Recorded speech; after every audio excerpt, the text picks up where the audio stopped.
Hello everyone, I hope you are doing well.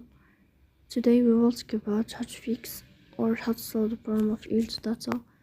We click on settings. In this page we click on apps, default apps, app settings.